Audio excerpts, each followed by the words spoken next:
The time is at hand.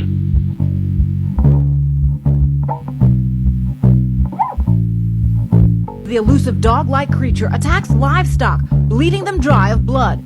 8 to 10 feet tall, shadowy aliens. But I am telling you right now, we need a great reset. And this is extremely dangerous to our democracy. Babylon the Great is fallen, is fallen.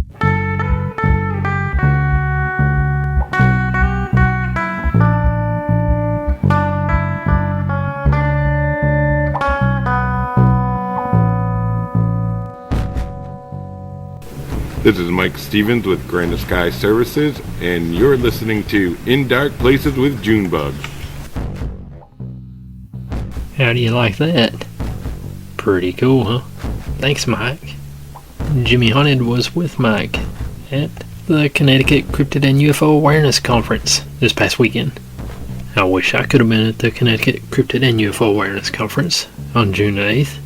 Instead, I was at the house busy breaking my toe. Yeah. I came home from work that evening, and for some strange reason, I sat down in the floor in the living room and started reading Jimmy's new book, Mr. Haunted Origins. And after a few minutes, I was going to get up and feed the cats or do something. And as I was getting up, my left pinky toe somehow caught the leg of the couch and broke. It sounded about like this. I immediately just fell backward on my back, still on the floor, and laid there. I knew something was very wrong because my foot got hot and it was hurting really bad. And I finally managed to get up in a sitting position, and I saw that my pinky toe was sticking straight out instead of being nestled up against the other toes. And it was so painful. I'd always heard that they can't really do much for a broken toe. Just kind of tape it up and send you on your way. So I was pretty sure there was really no need in going to the hospital. Just going to be another big bill that I can't afford. And I would just sit there for hours and waste my evening. So after giving it some thought, I finally decided I should probably go to the emergency room because it was hurting really bad and I could not walk. So I went over to the emergency room and I saw that there was like 30 people sitting there, and I didn't want to sit there all night, so I just came back home. And when I did, I was coming up the steps into the house, taking one step at a time, going really nice and slow up the 5 steps. But for some reason, at the 4th step, I thought I was at the top and completely missed the 5th step and almost fell. In doing so, I heard that disgusting popping noise again. Apparently I raised my toes as I was about to fall and popped that broken toe back into its original place. So it's now up against the other toe like it should be, except it's swollen about twice the size of what it should be. It's still really painful to walk. I have a bruise going across about half of my foot. And I've been trying to work with the broken toe, and it's insanely painful. And at this point, I just kind of hope that someone will shoot me and put me out of my misery, because I can't take it. Hey, Junebug from In Dark Places. This is Mr. Haunted, the roving reporter, and I'm here with Mike Stevens from Granite Sky Services, and he has a funny story about E.T., the movie E.T. Go ahead, Mike. What do you got for us? So, Reese's was famous for being in E.T., but they weren't originally offered the offer. The original offer went to the Mars Candy Corporation, M&M's, because they thought Mars, E.T., it would go hand in hand. The Mars Candy Company said, nah, this movie's going to bomb. We don't want anything to do with it. So they reached out to Reese's Pieces, and the rest is history. And there you have it. Holy mackerels. And stop breaking your toes. And thanks again, Mike. Cool little fun fact. I did not know that. Boy, I like me some Reese's Pieces, though. Be sure to go check out Granite Sky Services, and Mike will be a future guest here on the show. just as soon as I can do something with my crazy schedule. So I talked about it. I went over to the emergency room and I changed my mind and I didn't stay and everything. But I didn't mention this little portion of the story. As I was out on the parking lot, walking toward the door, I saw a man and a woman coming out of the door. It's dark out there on the parking lot. I couldn't get a good look at them. But I thought the man was one of my friends, Chris, who used to work at the store where I work. I looked at the woman and I realized that wasn't Chris's wife. Then I looked back at the guy. I was like, no, that's not Chris. And as I got even closer and in better light, I could see that it didn't look anything like Chris at all.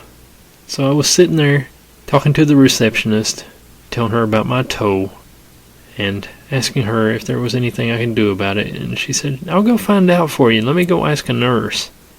So I sat there for about 5 minutes waiting for her to come back. And as I was sitting there, my friend Chris came out of the emergency room door that was right there beside of the receptionist's desk. The same Chris that I thought I saw earlier. So it was another one of those wild, crazy synchronicity things. I kind of conjured up my friend Chris. He was there at the emergency room. His son had a asthma attack. Not good. But these little coincidences just keep getting weirder and weirder for me. How's that even possible? And you know what? Speaking of hospitals, this week on the show, creepy old hospitals. This story was sent in by Thike. Thanks, Thike. The building I work in sits on the same site as an old nursing home in town. It was bought by a non-profit, torn down, and rebuilt into the building I work in now. The old building had a very friendly lady that worked in the kitchen as a cook. She worked there until she retired. A few years later, she had a stroke and came to live in the new building. She had vascular dementia pretty badly and would find her way into the kitchen all the time. We had to guide her back into her room. She died about 12 years ago. Ever since she passed, strange things happen in the kitchen. You can hear fridge doors open and slam closed. You can hear water running, things fall. I've watched the lights turn on and off, etc. There's always cold spots in the kitchen in different spots every night. One night took the cake though. A CNA was in the kitchen getting chips to stock when she said the walk-in freezer door came open and she watched a dark, smoke-like outline walk out, stop, turn to her, wave, and disappear. She won't go into the kitchen now. I offered her $100 once, and she refused. This story is called The Phantom Pediatrician. I'll never forget this experience from my early days as a pediatric nurse. Working in one of the oldest wings of the hospital during the night shift, I witnessed something that still puzzles me to this day. Children, who are generally extraordinarily perceptive, began noticing an unexplained presence precisely around 6 in the morning. Several of them, unprompted and with striking consistency, asked about the doctor, in quotation marks, who had just visited. They described him as a tall figure with gray hair, glasses, and always wearing a white coat. Eventually, I had to ask my colleagues about this mysterious man. "Oh, that sounds like Dr. So-and-so," they said nonchalantly. "He used to work here, but he passed away some time ago. We believe he still makes his rounds, checking in on the children." I had never seen any pictures of this doctor, yet every child recounted the same image. It was an eerie realization that perhaps those we've lost continue to watch over their charges, existing in a space between our reality and theirs. And thanks for that story, Jerry F. RN. This story was sent in by Carrie. Thanks, Carrie. I work on an adult oncology unit where, unfortunately, we have a lot of comfort care patients. The majority of them transition to hospice, where they live out their final days. Sometimes they don't quite make it and pass away while they are still in the hospital. We have the most deaths in the hospital on our unit, And a lot of floats don't like coming up to our floor because everyone dies. We all love it though, and wouldn't have it any other way. There is so much love between the nurses and our patients. We get to know them all really well. When people pass away, we have noticed that, not surprisingly, it comes in threes. We will go a few weeks with no one passing. Everyone successfully makes it out of there and home on hospice, or to a TCU, or wherever they go to pass on. Only to have a week or two where we have 3 to 6 deaths. One week we had 2 patients pass away in one night. One of the patients was in room 8. She was really near and dear to our hearts, and it was a rough time for everyone involved. She had been on the floor for a prolonged period of time, and we watched her go from a spry old lady to basically wasting away in all aspects. She passed one night, and by the next day there was a new patient in her room. It's hard on us, but as we all know, patients come and go, and we have to move on. I was doing the admission with a new patient and going over room orientation stuff. I explained to her that she had a one-stop shop remote which controlled the lights, TV, radio, and the call light. Right as I finished explaining to her that the TV buttons are right here, I set the remote down on her bed, and instantly the TV turned on by itself. It began flipping through each channel at an alarming rate, faster than if you were to just hold down the channel up button. She was a little older and thankfully was not as observant and thought I was doing it. But no one was touching it. She says, "No thank you, I don't want to watch TV right now." So I reached down and turned it off. It didn't turn off. I ended up panicking a bit inside and yanking the remote out of the wall and telling her that it seemed to not be working properly and that I would get her a new one.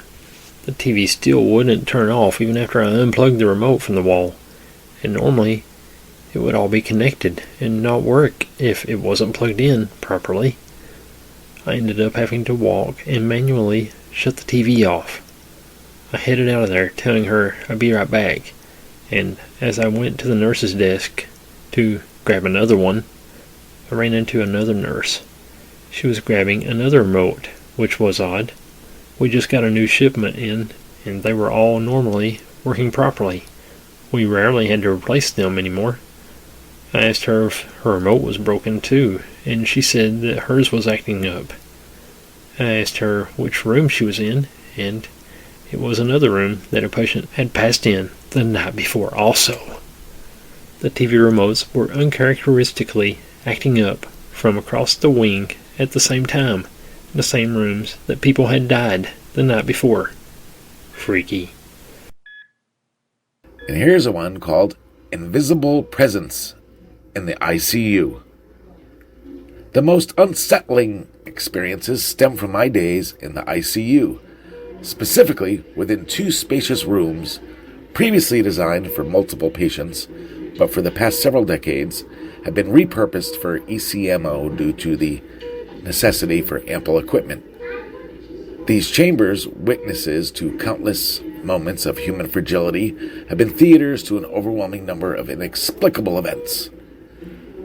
Though it's common for older fixtures within the hospital to randomly malfunction, peculiar occurrences seem to haunt these rooms with a disquieting frequency. Imagine call bells that ring without a caller, televisions that flicker to life on their own, or motion-activated sanitizers and paper towel dispensers startling the silence, reacting to an unseen presence. Occasionally, I'll have to go investigate the source of the strange sound in these rooms. Each time I have to silence a call bell or power down a TV, a prickling awareness crawls over me, a chilling question nipping at my heels.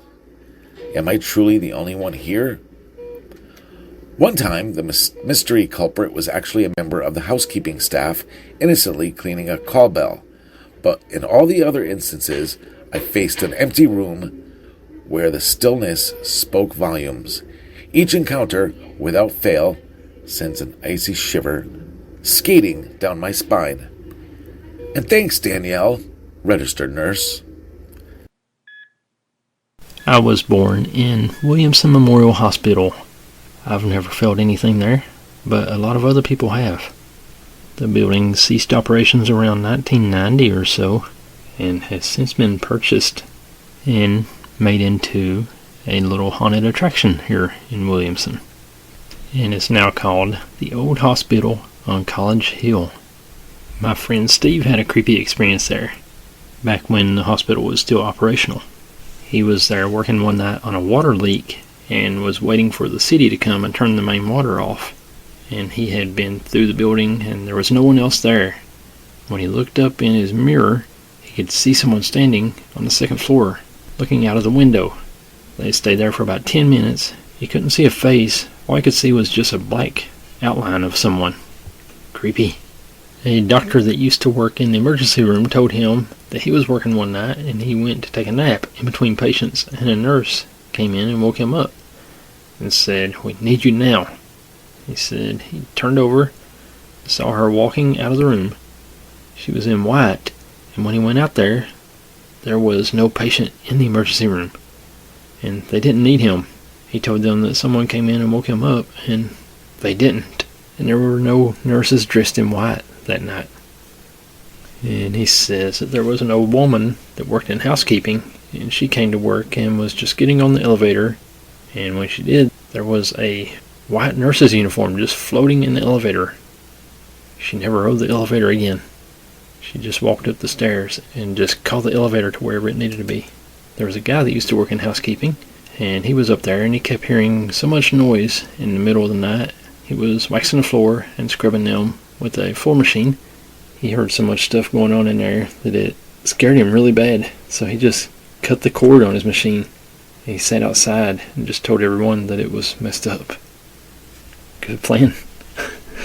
And thanks, Steve, for the stories. Here's one of my hospital stories. My dad had a stroke in 2008. He was pretty much out of it for about 2 weeks, just laying there sleeping. He could just barely see. He was almost completely blind, and his speech was slurred and kind of messed up. We had people praying for him pretty much around the clock. All kinds of preachers would come in and just regular people coming in, everybody praying for him. One day, me and my mom and my sister were all sitting in the room with him, and I think he was asleep. And a janitor came in, and he was mopping the floor and going about his business, and we were just sitting there with my dad trying to comfort him and stuff. And then just all of a sudden, the janitor kind of hollered at us, said, "Hey, come here, check this out." So me and my mom and my sister got up and we went over to where he was standing, and he was pointing down at the floor.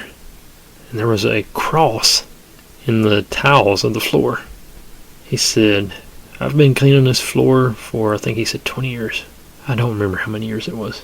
But he said, "I've been cleaning these floors for X amount of years, and this cross has never been here before." The tiles in pretty much all of the hospital were all yellow.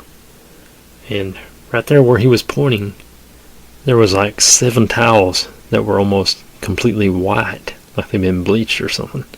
And they were in the shape of a cross. And the janitor said, "Pretty sure that's a sign from God saying that he's going to be okay." And he was. He pulled through. It was pretty neat. He finally started staying awake and everything, and sent him into rehabilitation. He had to learn how to walk again and all that stuff. He had a speech therapist coming in, teaching him to talk again and stuff, and his eyesight stayed pretty messed up for the rest of his life. Never did fully come back to him. He ended up having to retire early because he couldn't see how to drive or work or anything. But he did good there for a few years. We lost him in 2022. I have another story. Could be related, but maybe not. You can be the judge. In 2010, my mom was on the first floor of the hospital, about to die of cancer. And my wife was on the 3rd floor of the hospital, giving birth to my son, Brandon. All at the same time. That was pretty much an emotional wreck. I was losing my mom, but I was getting a son. It should have been a happy time for me and the family. My son was being born, but all the family were down on the 1st floor with my mom during her last days. So finally, around 7:30 p.m., Brandon was born, and the nurses did their thing. They took my wife to the recovery unit and stuff, and they took Brandon up to the newborn baby place. I always remember seeing those movies and TV shows and stuff where they go to the nursery room thing, and everyone's standing around and looking at all the new babies being born, and everything's all happy and cheerful. Everyone's looking into the window at the babies. And I wanted that. It was like, it was supposed to be the happy time. So I was standing there in a dark hallway that didn't even really have any lights on. And Brandon was the only baby in the room. I was standing outside the window by myself, never being a dad before, not having a clue what I was getting myself into. Thinking about how my mom was supposed to be standing there with me and celebrating the birth of my son, but instead she was dying down on the first floor. So I lost it. I was just standing there crying, all alone. And then this janitor came around the corner, sweeping the floors and mopping and stuff. And he stopped, and it's probably the same thing going through his head. This guy's standing here crying, and he should be happy there's a baby in there. So he started like trying to comfort me and stuff, and was talking to me, tell me that everything's okay and stuff like that. And I was sure that he was an angel, and he made me feel pretty good and happy and more confident. A couple of weeks later, a month later or something like that, we took Brandon in for his checkup to go see the baby doctor, and I saw that same janitor down in the lobby of that room. So he wasn't an angel, he was just some guy. And looking back on it, he might have been the same janitor that was in my dad's room pointing out that cross on the floor to us. Maybe. Here's a little story here. Unseen forces at the nursing station. It was well past midnight, and there I was, focusing on charting, alone at the nurse's station in an older nursing home. Out of nowhere, all the charts flew off the shelf as if pushed by invisible hands. I was out there so fast, I snatched up my belongings and ran to the other station. Never in career had I witnessed such an unexplainable phenomenon, especially since the shelf was perfectly intact on the wall. I insisted on company for the rest of the night. Thanks, Jamie N. RN. I work LTC on a dementia unit. We had a resident who was our baby. She had been a DON of a nursing home and would stay up until midnight with us, talking about work, asking about MedPass, etc. She was always a nurse at heart. She got really bad and ended up in bed in about August. She wouldn't eat or drink. I think she maybe took 360 cc's a day for the first week. Eventually, nothing. It took her nearly 4 weeks of nothing to finally pass. I took a week's vacation on week 3. I said my final goodbyes. Came back, and she was still kicking. I couldn't believe it. She passed in September. So, since she passed, we have had 2 patients in her room. One was a lady who had a stroke, rehab to home. Pretty with it. She would turn on her call light and whisper, "There's a lady in my bed." We would assure her, show her the empty bed. This went on her whole stay. She kept seeing a lady in her bed. One of her last nights, she rings crying, "There's a lady in my room. I know you don't believe me, but it's true.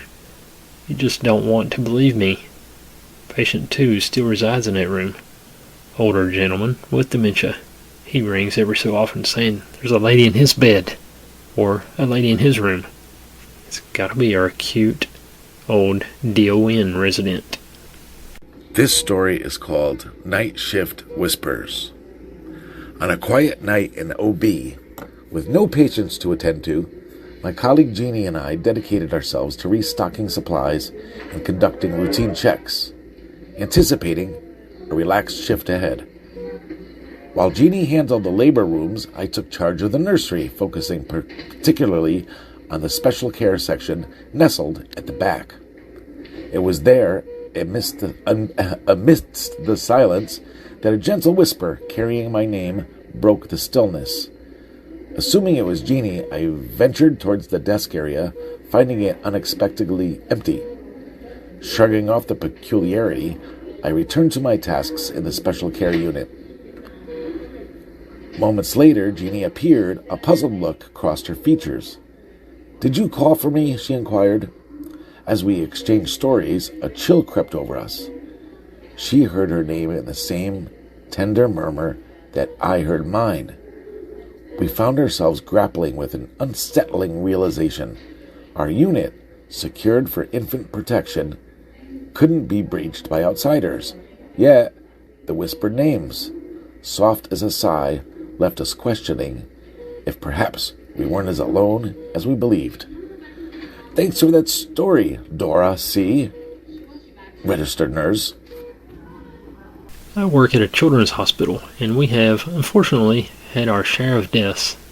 Only a couple of the many stories I've heard have given me chills. This happened to me. I had a patient who had brain surgery. For some reason, her uncle told her that she would start seeing, feeling, doing weird things because of the surgery. Although that could be true, what he told her was way off and actually made it really difficult to assess her, since she thought she was supposed to do all the things that he had told her. It was the middle of the day, and I went to go see her for the umpteenth time. She pointed in my direction and said, "Who's that?" I told her, "It's my name, your nurse." She said, "No, the little boy next to you." I nearly pooped my pants. I didn't have the guts to ask her what he looked like, and I didn't want to encourage her. After finishing my care, I left the room shaking and told my co-workers what had happened. A few months before, we had a patient pass away in that room. He had been in that room for almost a year before he passed. Out of all the things my patient said that day, that was the one that I believed. This story is called The Unsettling Tale of Colleen's Last Escape. During my tenure as a nurse manager at a community nursing home, I encountered an inexplicable occurrence while covering for a sick supervisor during the night shift. At precisely 0250, I guess it's 2:50 a.m., an unnerving symphony began as every door alarm simultaneously erupted into frantic buzzing. Initial disbelief led me to suspect a system malfunction because the scenario of multiple residents attempting an escape seemed implausible. I rallied my team, particularly the new members, to inspect each door. The relentless alarms persisted for an agonizing 20 minutes until a veteran CNA returned from her break. She assessed the chaos, the alarms, and then me, clutching the control box, and declared matter-of-factly, "Open the window, Colleen wants out." Skepticism made her insistence seem like a dark joke, but her intensifying urgency could not be ignored. "She'll grow angry. Open the window." Compelled, I opened the window. In an instant, the alarms ceased across every floor, right down to the basement, and all was quiet again. The memory sends shivers down my spine to this day, heightened by the image of the open windows, curtains billowing, as though a presence had swept through them, chasing an unseen escape. Colleen, as it turned out, was a centenarian pioneer resident of our home, passing away at 108 years old with no kin to mourn her. That night, it seemed she had one last journey to make. Holy mackerels. That's from Brian M., registered nurse. Thanks, Brian. I was in the basement of the hospital grabbing a new gurney as ours was ripped apart from a violent patient. It was 3 a.m. PICU was on the 3rd floor, and it was locked down for the night. No visitors in the hospital. The basement storage unit was packed with stuff, so when I felt my shirt get pulled on, I assumed I got it caught on an object. Then it happened again. Only this time I heard a little girl's voice, crystal clear, say, "I'm lost." My heart was pounding. I felt all the hairs on my body stand up, and I called my partner down to help me get the gurney. I've talked to nurses, CNAs, and even some physicians who have had weird experiences, especially in the ICU and hospice side. Creepy. I've worked in healthcare for over 20 years now, and I have a couple from working in nursing homes of seeing a figure in black shooting across the hall, and then in the next 24 hours a resident will die, and then in less than a week another one will pass as well. But my favorite story is this. I worked at a very small hospital, maybe 30 beds. It has been around for many years. In the basement is, of course, the old morgue, and there is one elevator that goes from the basement to the main floor outside the nurses' station. This elevator would come up in the middle of the night randomly, and the doors would open, and all the staff would get up and go to find the patient who just passed away.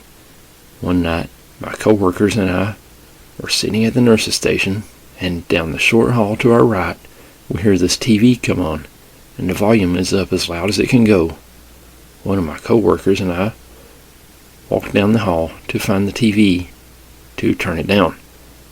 There is one room down that hall that maintenance has the door closed and do not enter signs on the door. After looking in all the open rooms, there is no other room but the closed one to look in. We open the door, and there is nothing in this room except for the TV. I walked in, turned the TV down, and said, "Stop that. There's a sick baby next door who needs to sleep, so please be quiet." I walked out and closed the door with no further incidents with the TV. I'm a nurse in a haunted hospital. We don't tell the patients these stories. I work as a nurse in a post-surgical unit in the biggest hospital in the city. Patients come from hundreds of miles away to get their operations here. The surgeons are known to be the best. But what we don't tell the patients, what we're not supposed to tell them, is that there are ghosts here. Just like any other hospital, people pass away and their spirits sometimes linger. Or maybe it's just a fragment of them that remains behind, something that science can't explain yet. There have been more than a few events that have raised the hair on the back of my neck, and some have sent me into hysterical screaming fits. But those type of reactions are frowned upon in the hospital, so I try to stay calm. There was that time a few months ago when a patient told me she felt like there was 3 other people in the ward room with her, in each of the other 3 beds around her. They were talking back and forth and whispering, she said, but the weird thing was she was alone in the 4-bed room. I pulled back the curtains and showed her myself. All the other beds were empty, and there were no visitors or staff in the room with her. As if that weren't disturbing enough, a few weeks later, a different patient said the same exact thing when she had been left alone in the same room. She described it exactly the same way, saying they were whispering back and forth. It was keeping her awake. I felt a chill up my spine when she told me that, but reassured her that the room was empty, and she was simply imagining things. People have enough to worry about when they're recovering from surgery.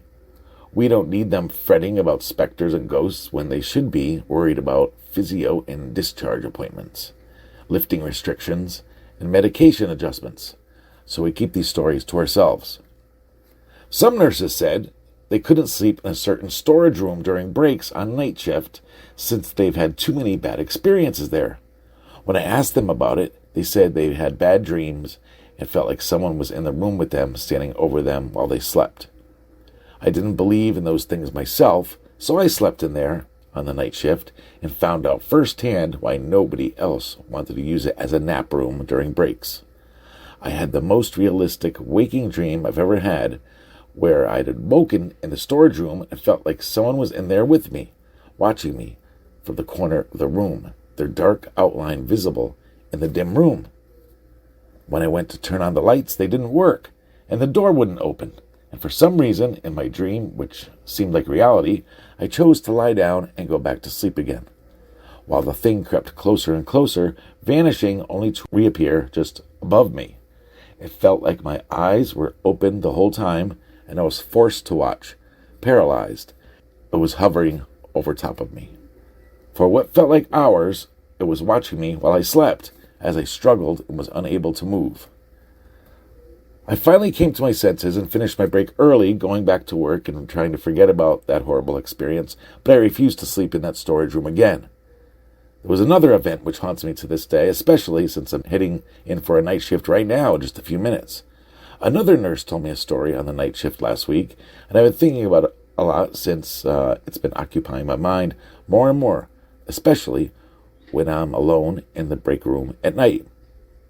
We have a staff room where there are 2 small couches and a TV. Some nurses go in there to sleep during breaks on the night shift, and we try our best not to wake them up. She was sleeping on the couch there one night, and a bright light woke her up. There's an adjoining room with a bathroom and locker, so she figured one of the nurses had gone in there and left the light on. I looked over at the door, she told me. You know how it is, that little glass window, and you could see through to the other side? Yeah, I said, I see it every day. So there's a woman on the other side of the door, and she's looking at me through the glass. I got shivers up my spine when she said this. Maybe because it was the night shift. Maybe that was where I was going on my break in an hour to sleep, or at least try to. And so I see her there, but she's not really looking at me. She's just kind of staring straight ahead. And the first thing I notice about her is her hair. It was in this very old-fashioned sort of style. Not like anything you see today. It was like from the 70s or earlier maybe. And she was wearing these funky blue pinstripe scrubs and a nurse's cap. You know, nobody wears a cap anymore these days.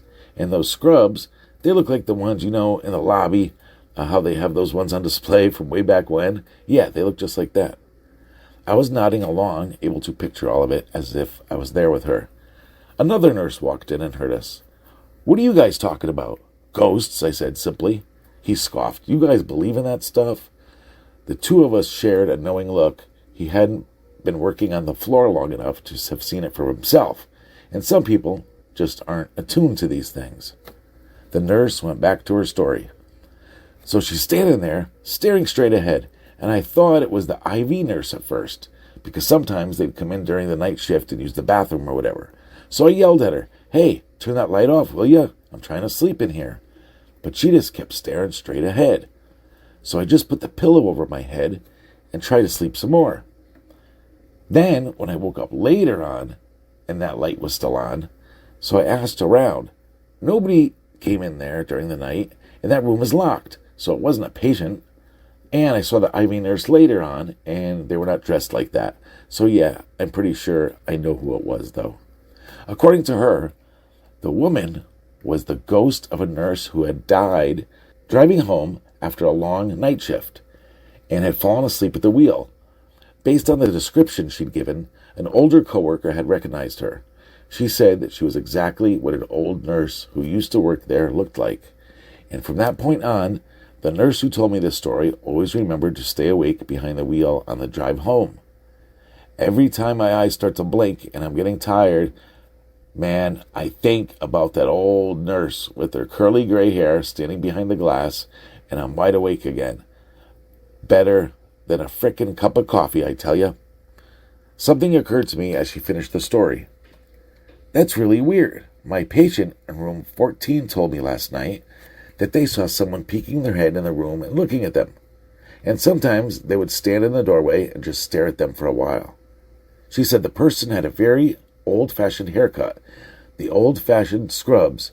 She thought it was a ghost or maybe an hallucination. Ghosts and hallucinations are commonplace on the post-surgical floor, and sometimes it can be difficult to tell the two apart. Pain medication-induced post-operative delirium is not unheard of, especially in the elderly. She thought it was the Dilaudid, so none of that tonight, just sticking with Tylenol. Good idea, the other nurse said, and I excused myself. I figured I'd check on my patients, especially the ones in room 14.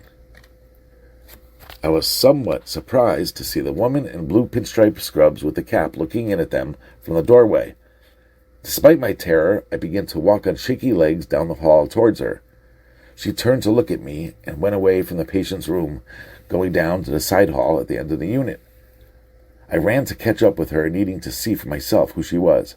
When I got to the end of the hall, I looked to the left. She was gone. But it had only been a few seconds. I ran down the short length of the hallway to the next corridor. This one was much, much longer. She could not have disappeared so quickly, unless she went into a patient room. But again, she was gone. My heart hammering in my chest, I refused to believe it was a ghost. Such things don't exist. They just couldn't. Room 9 was the only one she could have gone into in such a hurry. I went in and found all the patients were wide awake, despite the late hour of the night. It was 3 a.m., and everyone should have been asleep. "It's freezing in here. Can you get me a warm blanket?" asked the patient by the door. I told her I would, and she nearly screamed in fright. "Oh my goodness," the old woman said, startled. "I didn't see you there." "So who were you talking to?" I asked. "The other nurse, the one who just came in. Where'd she go?"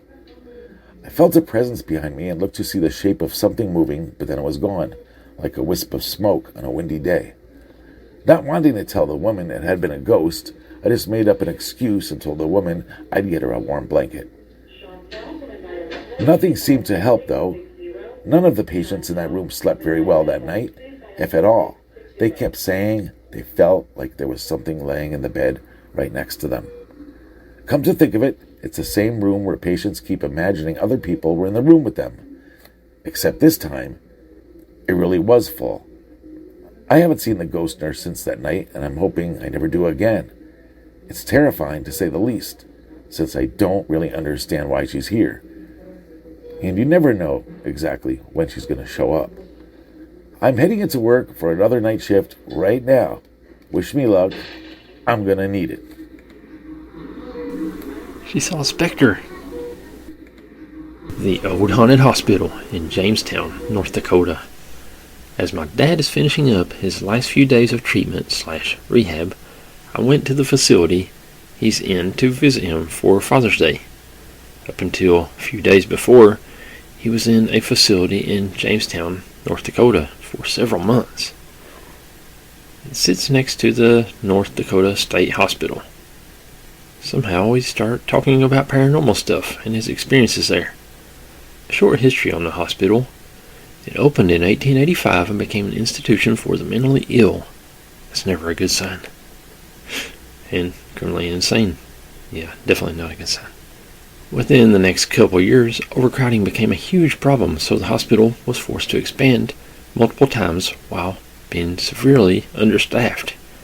In 1937, the governor fired the institution's superintendent and 75% of the staff and rehired new people in their place because of their political contributions. After this, the new staff was very underqualified to care for the patients and treated them badly by cussing at and abusing them, and probably killing them. By 1949, the news of overcrowding, neglect, malnutrition, seclusion, including many tuberculosis patients, etc., hits the newspapers, and by 1953, reforms started happening and things started to get better. By 1974, the population dropped from 2,000 plus in the 1940s to about 600 and about 200 today. Yes, the place is still in operation. Today the hospital now serves as a place for psychiatric services, transitional living, and treatment for chemical dependency. My dad liked to stay busy over there, so he would always take jobs or help out in any way he could. From my understanding, the hospital kind of was like a partner institution for the rehab place. But the people there were more like inmates, whereas he could leave and have much more freedom. He went to the side of the hospital that acts as a prison today and helped out one of the ladies who works there with the laundry. They folded a ton of sheets and towels and went downstairs for something, and when they came back, the sheets were thrown on the floor and all messed up. Keep in mind that everything there stays locked, so nobody could have been in there to do that. The lady told my dad that it was Charlie, the ghost, in that part of the prison. Apparently, he does that kind of stuff all the time. The lady told my dad that they have names for different ghosts all around the prison because there's so many there. They even have a few rooms that they have to block off because anytime a resident or inmate would move into them, they would refuse to go back because so much creepy stuff would happen. And they would just having to move them to a different room. Even the old warden's office was so haunted that he told them that if they couldn't find him a new space for his stuff, he was going to quit his job and move on. My dad said apparently things would move all around and go flying off the shelves. Since he was able to leave frequently and have a job outside the facility while he was there, he and a couple of guys took a local job weed whacking / other lawn stuff on the hospital grounds and the cemetery. He was working with a small crew of guys in the middle of the afternoon. The part of the hospital grounds they were working on is no longer in operation, but the building they were by had a lot of windows so you could see everything inside. He and another guy saw someone walking around in there, so they let their boss know that someone else was working there too. "Nah, nobody works in there. Nobody has been in there for years," his boss said. They joked around about seeing a ghost and came to learn that paranormal activity is super common there. My dad is a no BS kind of guy, but he and the other guys saw him so clearly they could see his clothes and everything. "Did you see what he was wearing?" the other guy said to my dad in a super scared voice. "Yeah," my dad said. "Someone's messing with us. That's a person." And they just kept working, even though they were creeped out. And then they saw him again. My dad said the same apparition came walking really fast down the hallway toward them. They could still see into the window. And he darted around the corner into the garage. "The garage! The garage!" Poltergeist. Part 3, I think it was. It's always a standout scene for me. The guy going on about the garage. He was wearing an old-timey black and white suit with a hat to go with it, and he kept his head down like he was trying to hide his face from them. The guy with my dad took off running and said that he was done working there because he was so scared. But my dad yelled at him to run around to the front so they could catch the guy who was trying to freak them out. They went around to all possible doors and absolutely nobody was there. Somehow the boss ended up getting the keys so they could investigate in that part, and my dad said it was so dusty in there that they could see their footprints. And the only footprints in there was their own. There was zero trace of the man they saw. My dad told me he knows for a fact that the place is haunted. That guy must have been doing some shady stuff because he kept ducking away from us and trying to hide his face, he said.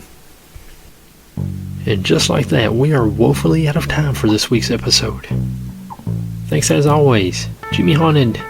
Thanks Mike Stevens with Granite Sky Services, future guest. Thank you for listening. We'll see you again right here next week. God bless you.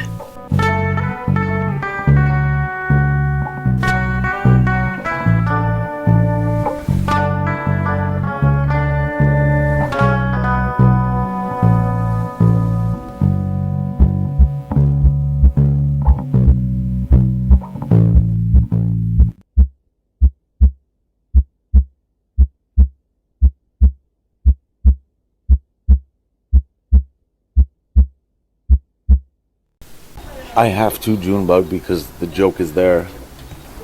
Did you call the tow truck?